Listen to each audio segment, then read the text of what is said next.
Dr. Buten, can you please tell us something about yourself, your early life, and your educational background? Of course, I graduated 1993 at Lyceum of the Philippines, University of Manila.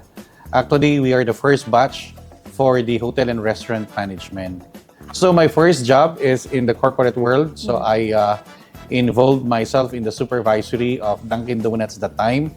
Second is I was pirated by the Kentucky Fried Chicken. And after that, I decided to enroll in master's degree.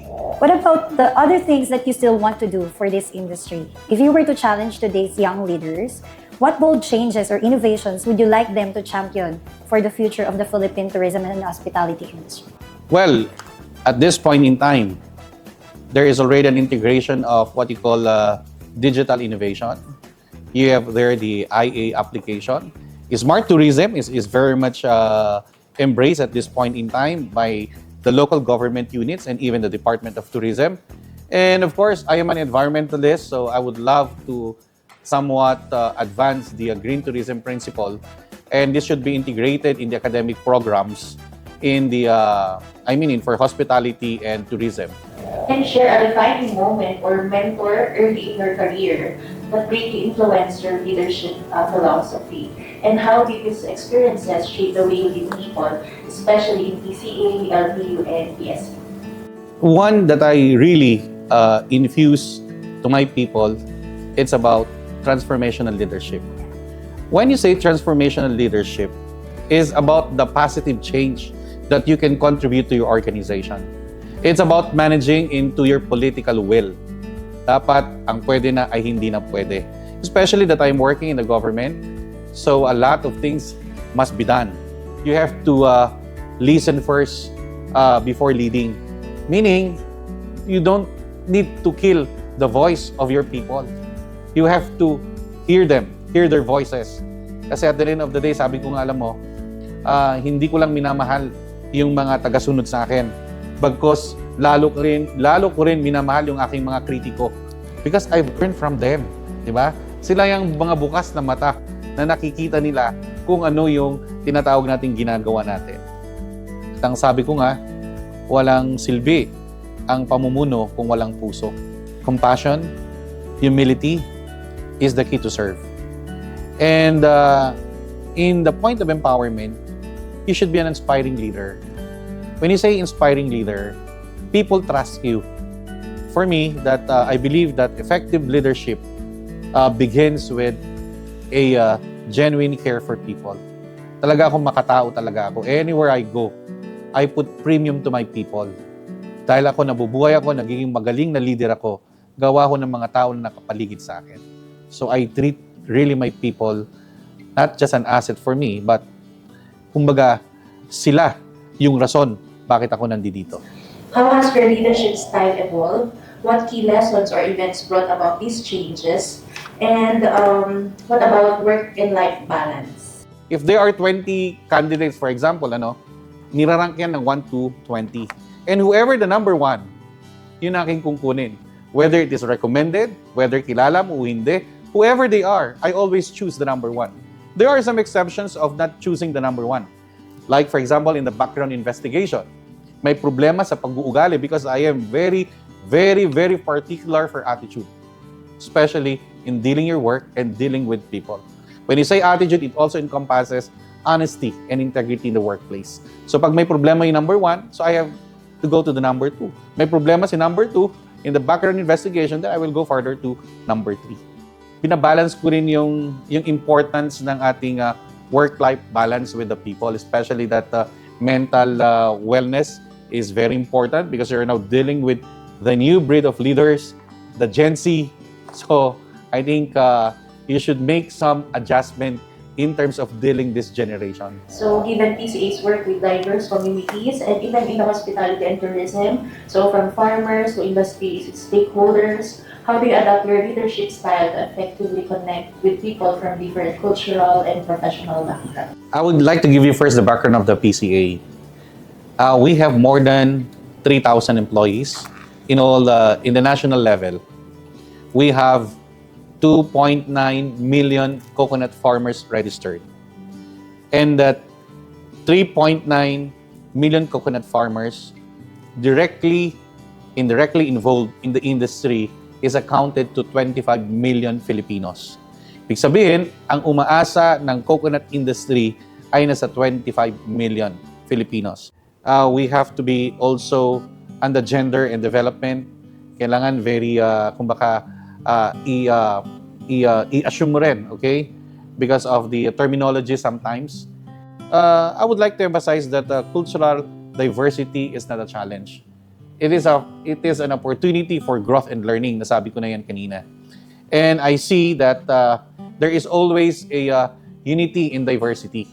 So it's about cultural understanding as the heart of my leadership. So in an industry known for rapid changes, how do you set and communicate a clear strategic direction for your organization amid the uncertainty and disruptions? And how do you keep track of your accomplishments to move forward?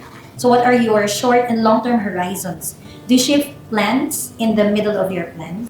For me, strategic directions is what you call, it's a rapid change with aligning the goals of the university.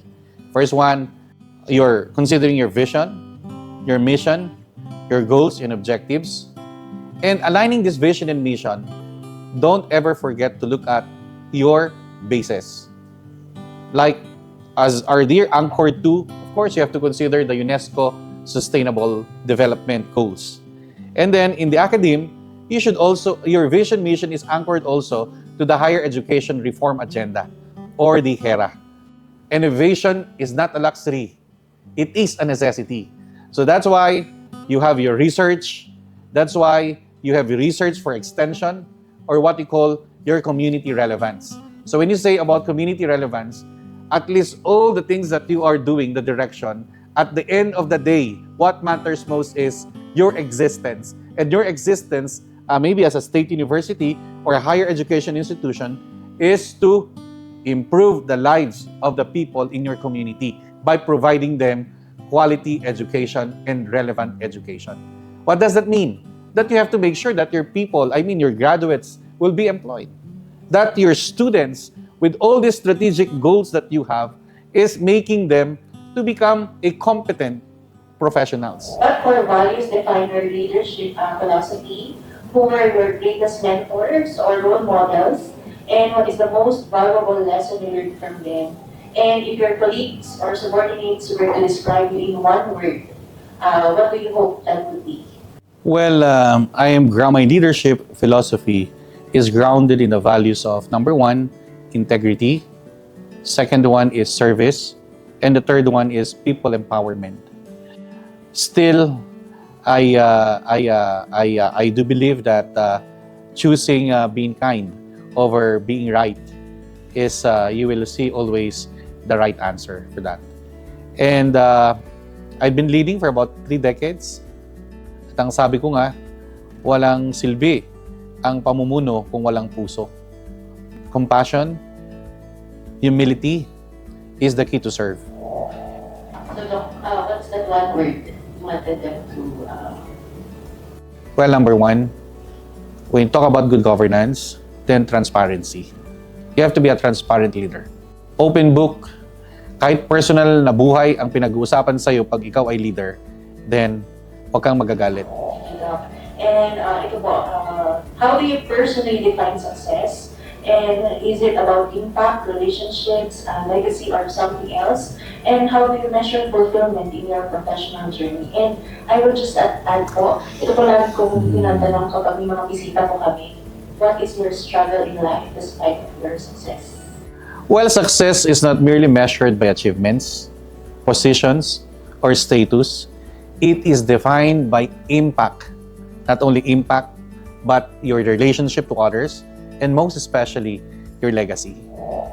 In leadership, ethical dilemmas often arise from organizational objectives and moral responsibility intersect. I would like maybe to give an example about procurement or about bidding. That's number one. Because of course, there is a policies and guidelines attached to it when we do procurement procedures. So there are times that, of course, we cannot compromise about the policies and guidelines on the procurement. Transparency is a practice for us. And that integrity makes us describe the character of the authority. The basis of decision always is do what is right. Gawin kung anong tama. May masagasaan man, basta at the end of the day, ang ating basehan sa ating decision making is kung ano ang tama. It is not enough to be the best if you have the ability to be great. So don't have to be contented.